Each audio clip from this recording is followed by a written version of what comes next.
of OneStart. This is a tremendous program that Dan and crew have put together. This, in fact, I was supposed to be joined by a fellow speaker, Giles OCHS, who was formerly a OneStart finalist. His company went through this program back in 2014, and we thought that would provide some nice context for what you can do jumping off from the 6, 12, 18-month period to the next couple of years. Unfortunately, he couldn't join, but I'll give his slides for him. So briefly, Dan mentioned a little bit about me. Kind of an opportune time for me to talk about this 6, 12, 18-month journey.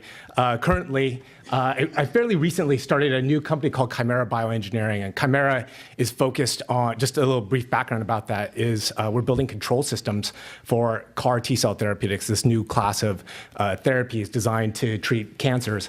But this company was really, the inception came about late 2014. We really got the company off the ground just a little bit under a year ago. So I'm living this experience in real time.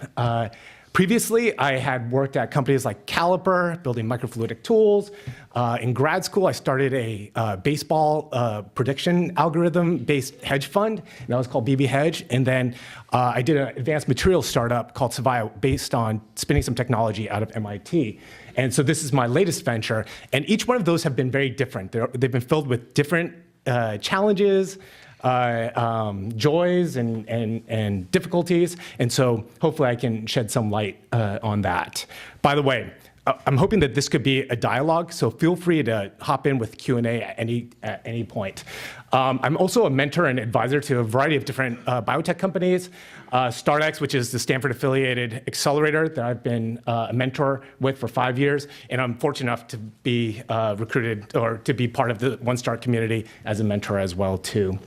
A bit about Giles. So I mentioned he is the co-founder of a company called Metamixis. Metamixis does metagenomic mining for novel industrial biochemical enzymatic, let's say, discovering new enzymes that allow you to make chemicals through a bioprocess.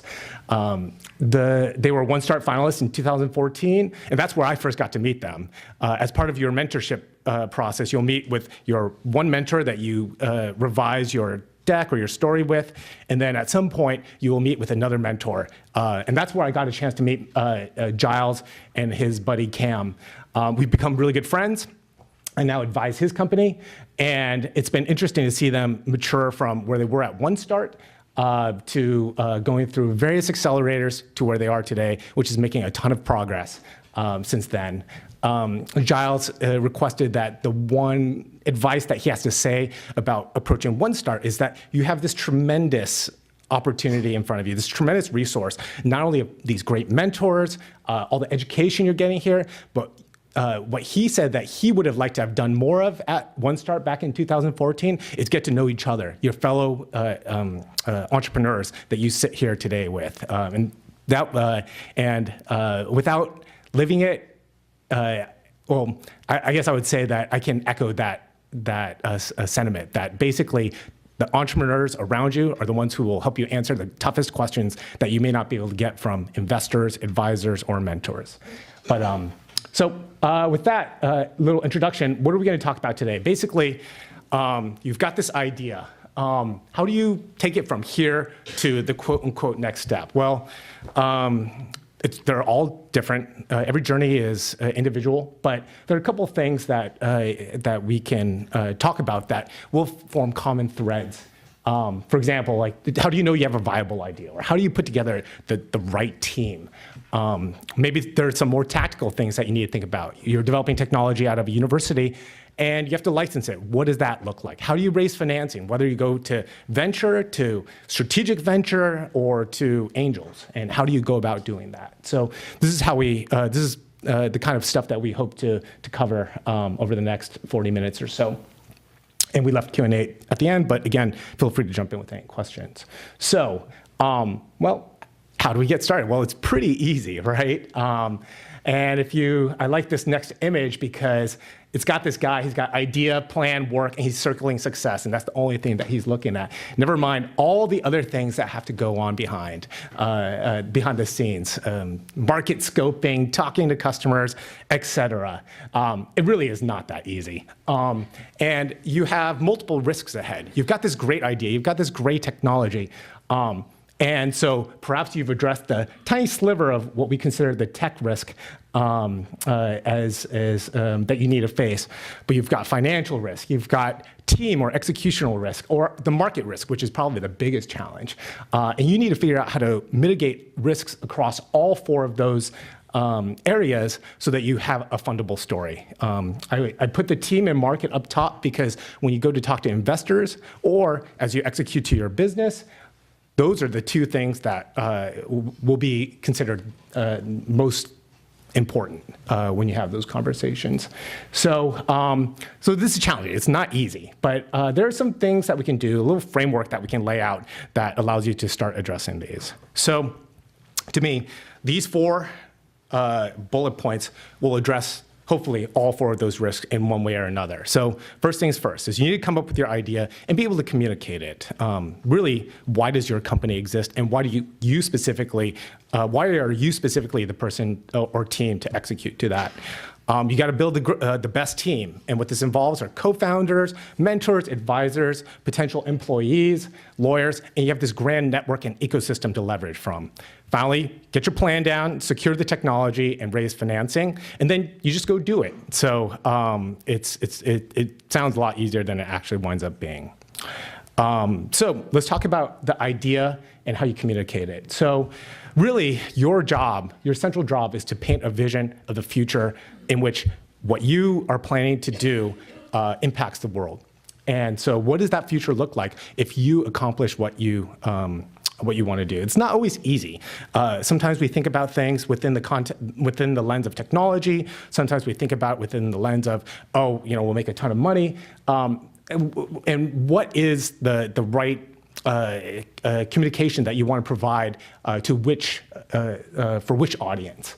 One thing that will probably be critical, no matter what you're working on, whether it's a medical device, whether or not you're building, orphan drug or whatnot, is that you need to understand the true customer's needs. Those absolutely come first. Most likely, most of you will have a pretty slick technology that you're predicating your company around, and it's really nice. But ultimately, that technology in and of itself will probably never be able to trigger a close.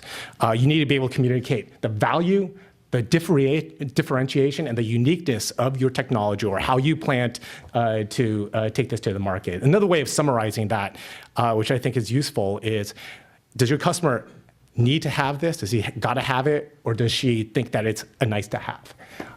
Finally, one thing that most early technology-oriented companies focus on is that, or perhaps they don't do enough of, is customer discovery and validation.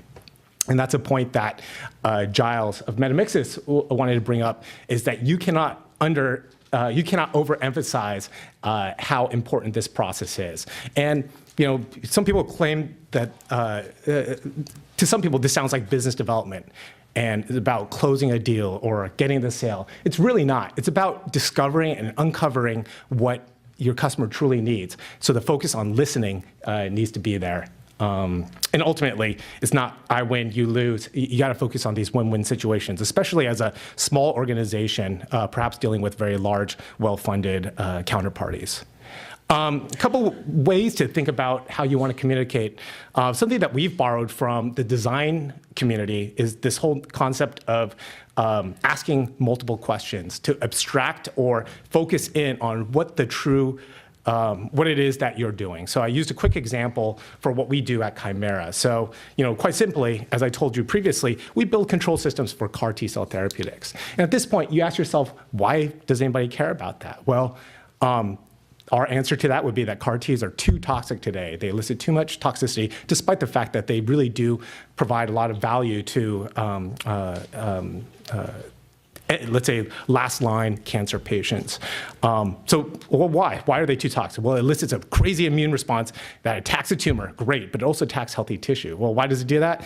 Blah, blah, blah. Eventually you get to multiple statements about what it is that you do, and you can peel this apart and take what is useful for the appropriate audience to communicate with. For example, if you're talking to patients, you're like, your existing treatments have not solved your disease. That's why we're building these controlled CAR T-cell therapeutics.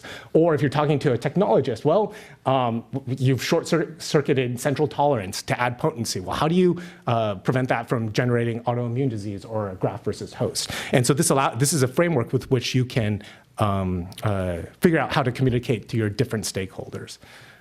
Similarly, we came up with one for metamixis. So a customer went to them and said, wow, we really like your metagenomic discovery technology. Well, why was that? Well, ultimately they said, well, it can make our process cheaper. And after multiple iterations, what we uncovered was that it's not necessarily that they wanted this technology to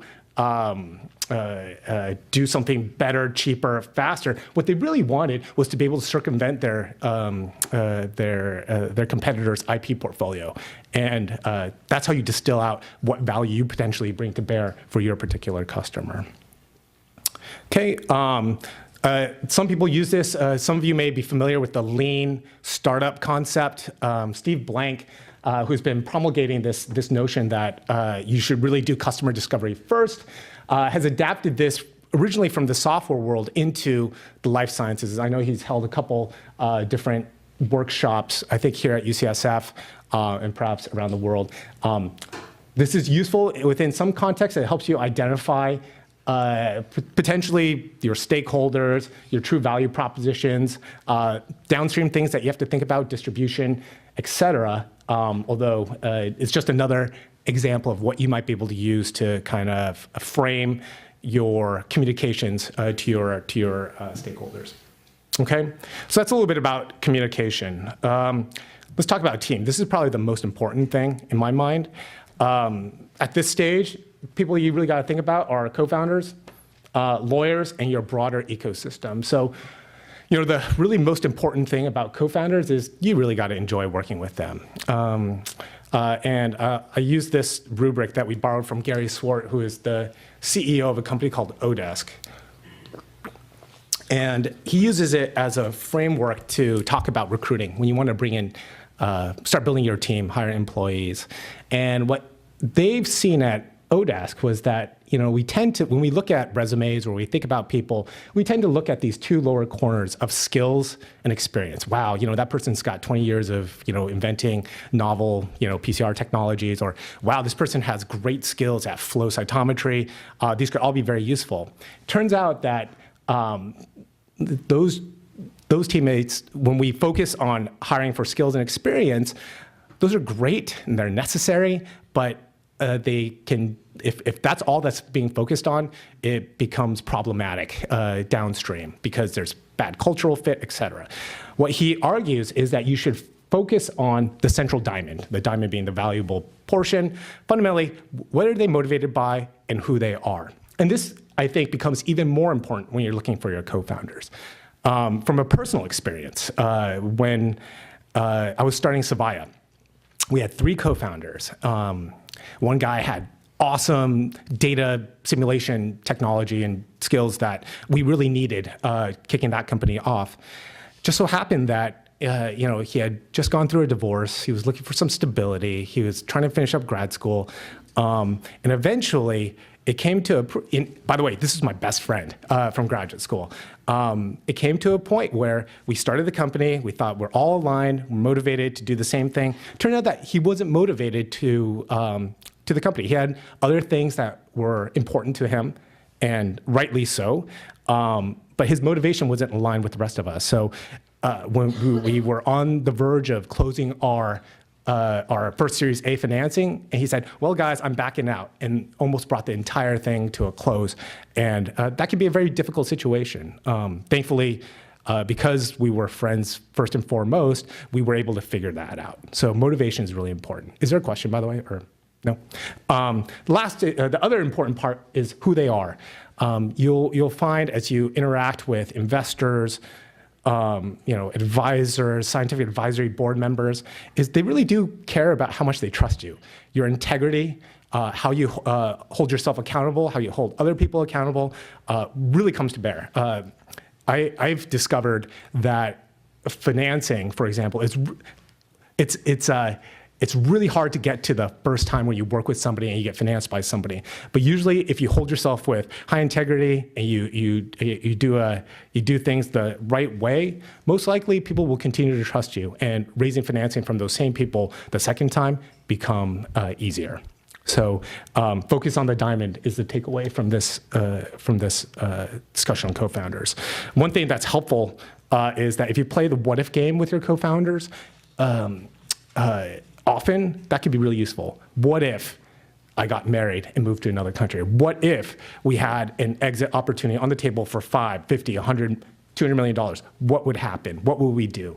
And having those open hypothetical situations could be very useful in teasing out who makes sense and getting an understanding for where both of or all of you are. Okay, moving from co-founders, let's talk a little bit about attorneys. And these are just purely our biases, but we think getting incorporated early is actually a good thing. You can put things to paper, you keep friends friends, and it especially becomes valuable if you're doing licensing and partnering, et cetera. Around here in the Bay Area, there are certain firms that tend to have quote unquote big names, Cooley, Wilson Sonsini, these guys, and there's some value to that. It makes attorneys working with attorneys somewhat easier sometimes, but you can always get a fee deferral. They charge a lot. They tend to charge a lot, but you can always get a fee deferral. Lawyers are helpful in that they can help make business development or investor intros, but I would definitely not rely on them. There's these introductions. The warm intros are the ones that you want. And the ones that come from attorneys tend not to always pull a lot of weight. But again, this is just my bias. Obviously, intellectual property is something that we all need to think about. And good people here are obviously really important. Last point is, ultimately, they work for you. A lot of attorneys will kind of push you to do things, but it's your call. This is your business. I got rid of an attorney once who wound up yelling at me, telling me I couldn't do this.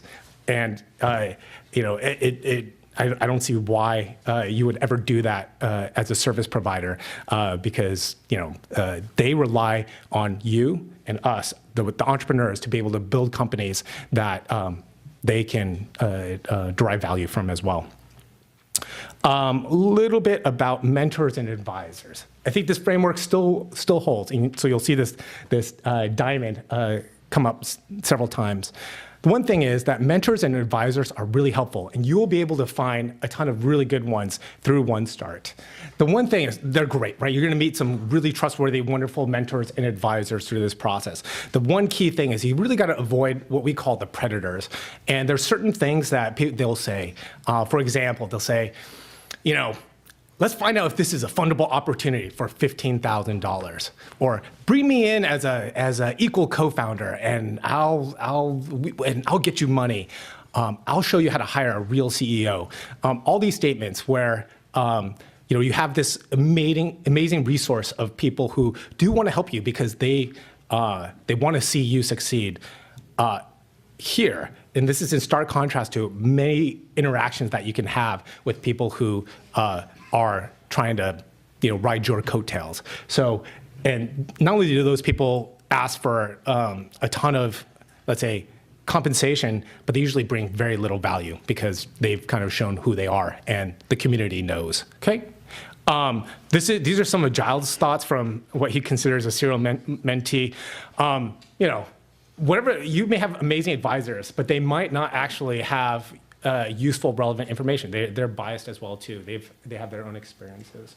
To that previous point, hopefully, the best mentors actually ask questions to help you frame your thoughts about it rather than give you answers, because no one knows your business better than you do. You're looking for advice for context. And that's what the best mentors and advisors should provide. feel free to ask your mentor if they would invest in your company. And that's a surefire way. Not them asking for equity in your company. You're asking them for money and to see if they truly believe in what you're doing.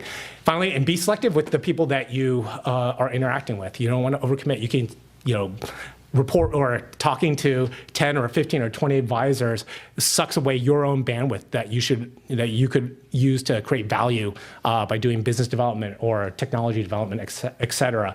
And it's, again, almost they work for you.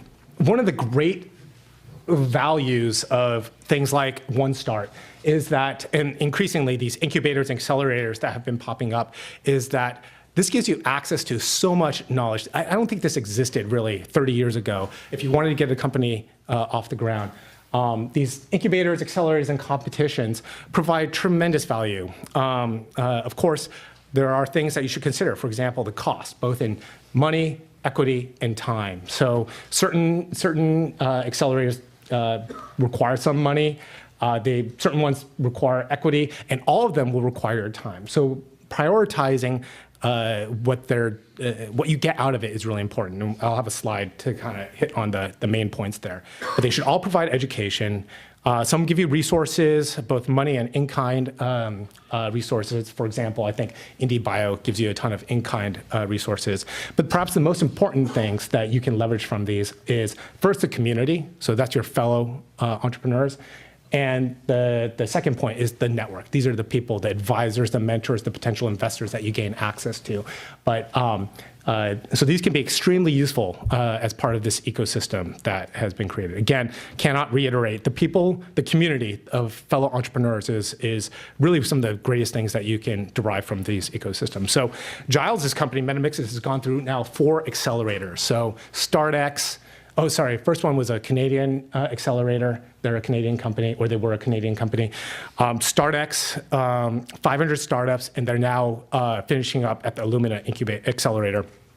And his thoughts were that, it's a service that you're paying for. Again, they work for you. So you should, you can do the things that you want, take advantage of, but you're not beholden to them. Just because they ask you to do something doesn't mean that's the right thing to do. You're in charge of your business. You should make the right decisions there. They go really, really fast. So when you get there, lay out the landscape of potential resources, take advantage of those, and before you know it, the accelerator or the incubator will be done.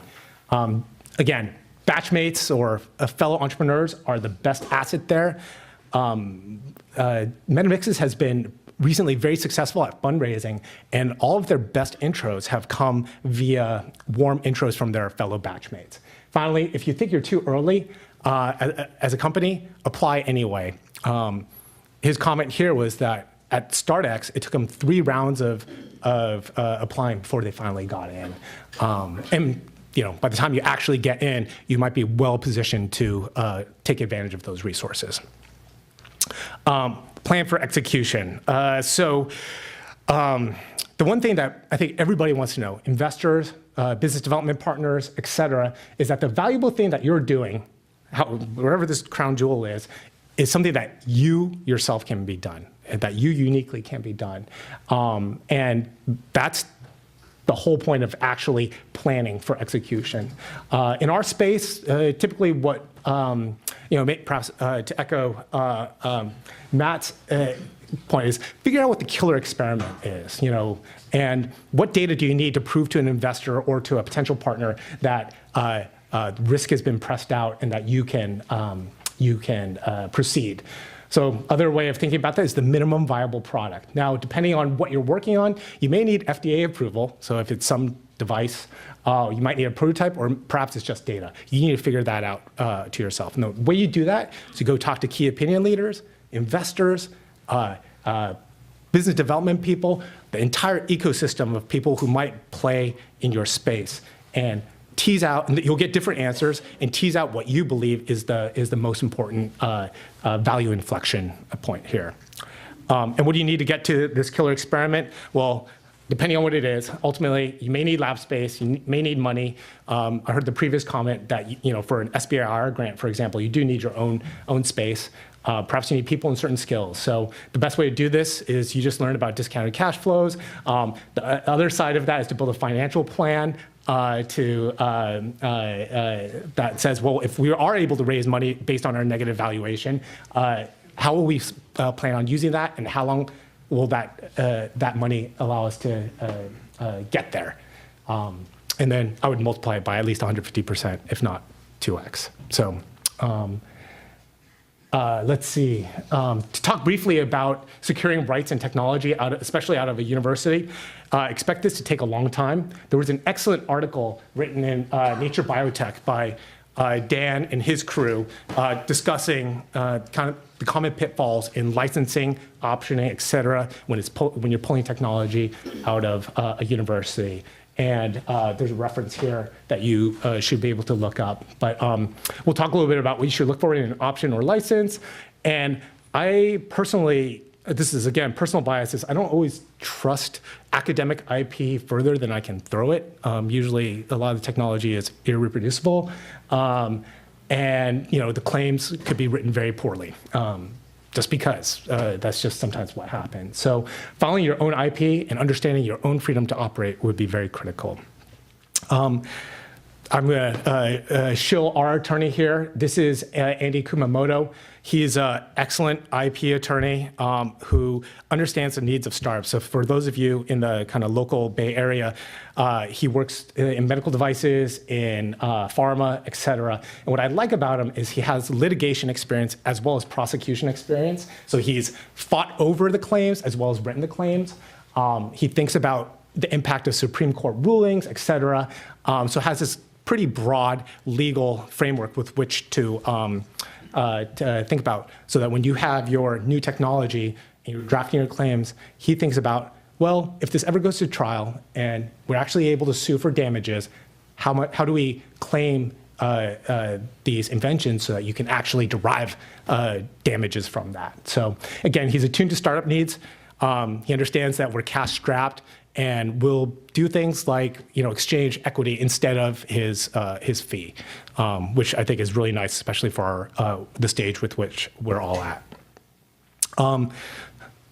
I tipped my hand a little bit. Do you need a license to technology from a university? Well, if you throw it pretty far and it looks like it actually winds up being pretty good, things that you want to look out for can be broken down into at least 3 different types of terms. The things that people mostly talk about are economic terms like royalty rates, upfront fees, prosecution costs, or the duration of the license.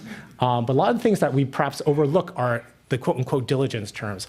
Matthew talked about the ability for a licensor to claw back the IP if you're not satisfying certain diligence that they want. For example, you need to make a minimum R&D investment into the technology. You need to raise a certain amount of financing, and of course, reporting as to how progress in the company is. Other things that it could be very tricky are governance terms. Some universities want a board seat, or at least a board observer seat. How do they handle what happens if the technology, let's say the company is acquired and you have a license, what happens to that license? Does it get assigned to the company? Can you buy it out so that the acquirer can actually own all of the IP? As well as rights to litigate. So there's all these things that need to be considered when you drop an option and or a license. And I will ask the question again, is make sure you understand whether or not the IP is actually worth anything. Let's talk a little bit about financing. So there's multiple ways to do this. We talked a little bit about grants. Oh yeah, go ahead. How do you go about understanding if the IP is worth anything? I think it's the kind of the rote answer is, let me step back and say, if you find people who know IP, and I'm not saying like that they don't have to be an attorney, but someone who's worked there, they've handled a IP portfolio before for a previous company. They understand claim structure. They understand the patent process and where, let's say, filing dates potentially matter. So let's call it general IP strategy. If you can find somebody as an advisor or a mentor or somebody who's just willing to share a few ideas, those are the perfect people to to leverage and see if that IP actually matters. It's a short answer because in some sense you need to know the domain and what the IP landscape looks like. This still holds, so I think you want to understand who your counterparty is, especially for investors, because when you go from a potentially negotiating interaction to something where you're trying to build a company together, and not all investors are built the same. So some highlights for either angels and venture, to step back a little bit and say, how do you even get access to these people? Well, you being here is a great start. It really is about accessing that network, finding friends or fellow entrepreneurs who have these warm intros to the investors that you want. Venture, there's often published lists of who they are. You can probably track them down. Angels can be very difficult to find. And so people who have, if you find friends, fellow batchmates who have been very successful in raising angel financing, you want to leverage those contacts. So briefly with angels, in principle, these are the people who want to support you. They believe in your vision. They partially want to be a mentor. A lot of times these are people who've already finished their career or are in the midst of their own strong career. They want to be able to help. With these people, you really want to meet them one-on-one, get to know each other. It's that relationship building process. By no means do you come necessarily with the pitch. You look for help first.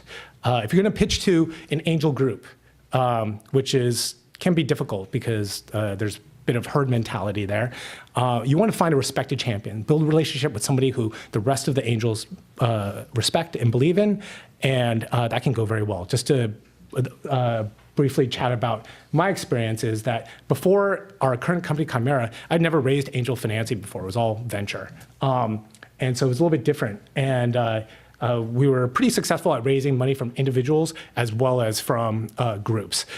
Basically, but even then, it took quite a while to do that. There's a lot of relationship building that needs to be done. Keep in mind that a lot of angels may be motivated for reasons that are different than yours or your other investors. They do care about IRR to some degree, and they also don't want to be smushed down. They don't want to be diluted out by follow-on financing, so they may push you to an earlier exit than perhaps you're interested in. I'm going to echo the point for talk briefly about venture, which is it's best to get to know the VCs when you're not asking for money. Socialize your idea, ask questions, ask for help, and usually a lot of these people can be really helpful. But keep in mind that they see at least 10 pitches a day, so you really don't want to waste a bunch of time. Perhaps the 10, 15, 20 minutes that you might have with somebody through a warm intro. Come with very concise asks and questions when you go to meet them early on. And just to echo the point of due diligence, you need to know your counterparty. Let's say you get to a term sheet, it all looks great, and then you find out after you've signed, you've closed a deal, and this investor wants to really package this up and merge it with the second company. Or something like that, and they own more than 50% of your company. That's not what you want to do. Do your own homework for what it's like to work with these investors. Okay. Lastly, you can execute. I mean, you guys have gotten to where you are because you know how to get stuff done. But while you execute to your plan, you also want to be adaptable. So the market changes, investment climate changes, unforeseen scientific challenges occur, and you want to be able to adapt to that. So part of that is make sure you have enough resources to be able to handle at least a couple different changes, or I cringe to use the term pivot, but you know what I'm saying. So with that, I just want to leave you with some last thoughts. In this, this is really fun, right? It's not very easy, but it is a lot of fun and it's really rewarding. You should celebrate the victories along the way. Maybe it's a great experiment, or it's that first check that you got from an angel investor. It's important to, it's a long road ahead full of a lot of obstacles and challenges. And anytime that you have an opportunity to, remind yourself that you're on the right track, do it. In 18 months from now, you may be ready for growth. You may have your kick-ass data, you might be ready to go. Some things that you want to think about is your own personal growth as a founder or CEO or CSO or CTO of a company, and what you need so that you can expand, so you can continue to learn and educate yourself. Also, something to think about is organizational culture. Do you want to build, especially when you're ready for growth, you tend to just grab people because they are awesome and they're there, and you need them to get work done. It's probably good to start thinking now about what type of organization do you want to build? What's the culture like? What do you want out of this? One question that I think is really salient that doesn't get asked too often is, how do you know when it's time to quit? So maybe you're working on this for 18 months and it's been tough. What do you do? But it hasn't gone completely, it's going sideways. How do you know it's time to quit? And my one comment here is that entrepreneurship, no matter how many times you do it, how many companies you do, should be an educational process. You should be learning a ton as you go through this. So when you feel like you're not really learning anything anymore, that rate of education's flatlined, maybe it's time to try something new, because your time is probably the most precious resource of all. And lastly, I put this term 70%. It's actually, I think, closer to 65%. But there's this guy, Harvard Business School professor named Noam Wasserman, who did an analysis of financial returns to people who are entrepreneurs versus fully employed people. And he said that over the lifetime, on average, including the Bill Gateses, et cetera, entrepreneurs make about 70% of the lifetime earnings of fully employed people. So that's kind of scary, right? But it also means that, well, why do people do this? What would you trade off? Well, it's probably these things that aren't measured in dollars and cents. A sense of purpose, a sense of self-actualization, that somehow we're crazy enough to give up 35% of your lifetime earnings to go pursue something like you are all choosing to do. And with that, I think that, one, it takes a great deal of courage, and I applaud you for doing that. And best of luck to all of you on your adventure. So I think that's it.